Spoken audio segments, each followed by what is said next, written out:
Alright, finally got the engine in. It took forever to get this thing. Getting lost in the mail, getting found. The next day it got lost again. The following day it got found, and it took forever to get this thing in the mail.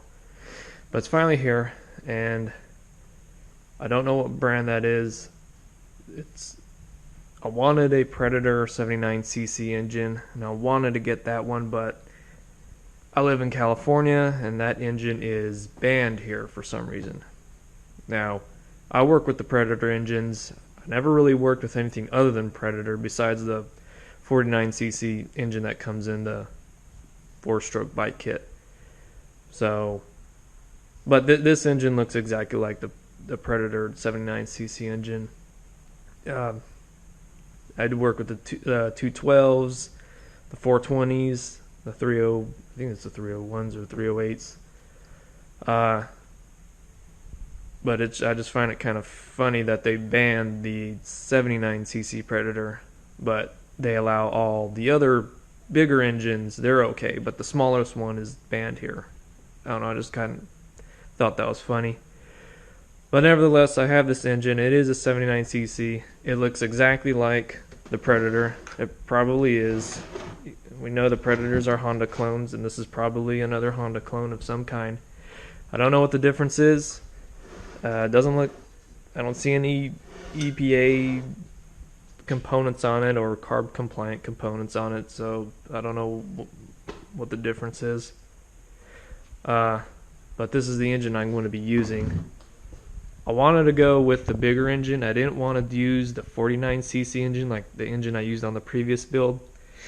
There's nothing wrong with that engine. It's fine. It's just I wanted something with a little bit more power.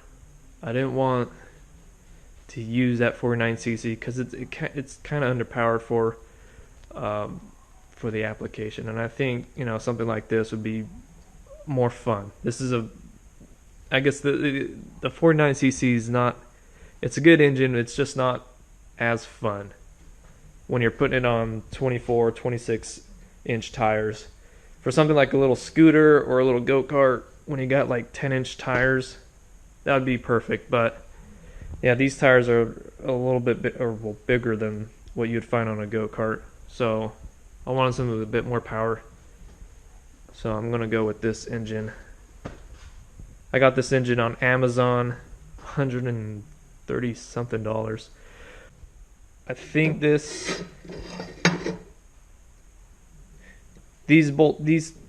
holes here would bolt up to the engine, and then these holes here would bolt up to the frame of whatever you're mounting this to. It looks like you can mount it to a go-kart that originally had something maybe like a 212 or a 200cc engine. I think it's the GX 200 Honda engine. And then you can replace. I don't know why you would ever downsize, but I guess you can use this plate to downsize the engine. This is the throttle cable that I got, and originally I got, and it's way too short. Yeah, that won't work. So, oops. And I went ahead and got a longer throttle cable. This one's 100 inches, and I got a different twist throttle. So when using this engine has a kill switch already.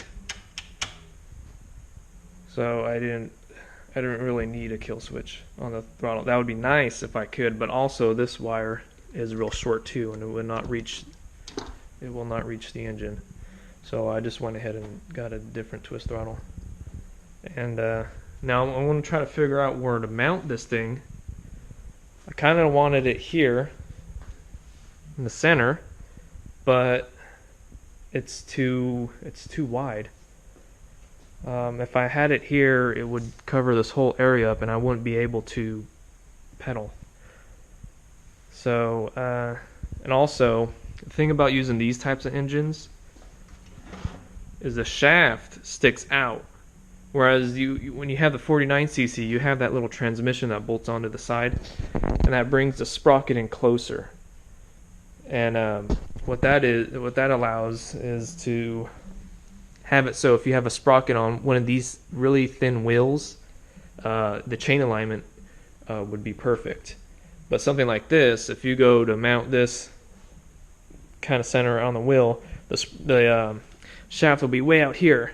So you would have to either A, move the engine in, and the engine would be offset from your frame, or B, you'd have to use a jack shaft. So if I mounted the engine here, the shaft would be here, and obviously the chain alignment I would have to cut the frame. So I would really have to modify the back if I wanted to mount the engine here, and then figure out how I'm going to attach the engine plate to the frame. My second idea was to mount it to the front. I can just put the engine in the front, and well, yeah, if I was using the 49cc, the smaller one, it would work just fine. Because yeah, the transmission that you put on it would bring the sprocket right about here, and you'd have good alignment. I might lose the front brakes, but it would work. I'd still have the back brakes. With this engine though, this is a bigger engine, a little heavier. That's going to put a little bit more weight in the front. Also, I'd run into that same problem. I would have to offset the engine, which means more of the weight would be on this side, or put a jack shaft, and that would be a lot more work. And I would lose my front brakes, probably. The third option was to just mount it in the back, and that's probably the best option to do it.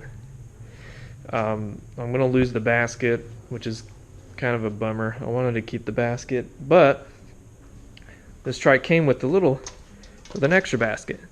They can mount in the front. So I'll just use that. I'll put that in the front and use that as my basket. But yeah, I think the best way to do it is mount that engine in the back. And I'm kind of glad that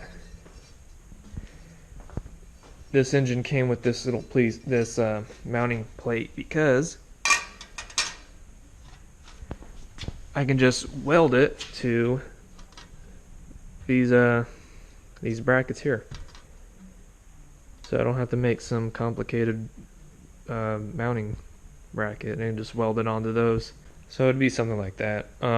So that's what I would do. Now, again, the sprocket's going to be down in the center, which is not going to line up with the shaft, which means I'm going to have to move the engine over. But I don't want to do that, because I want to keep kind of the weight in the center of this frame.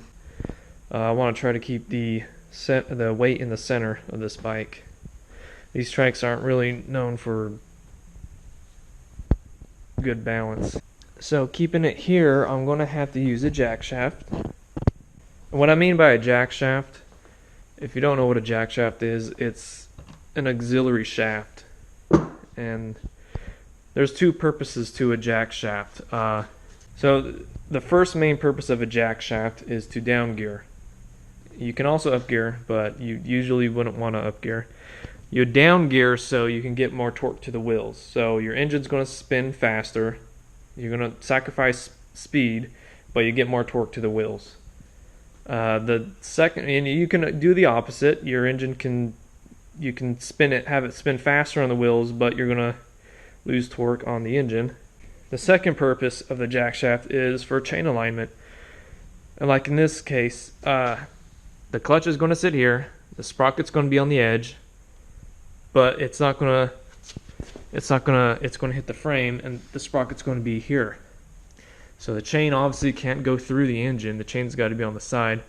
So what I'm going to have to do is have the chain hook up to the jack shaft, and there'll be a sprocket on here. Then there'll be another sprocket somewhere along the shaft that will align with the sprocket down here. So I got to figure out where to put this shaft at.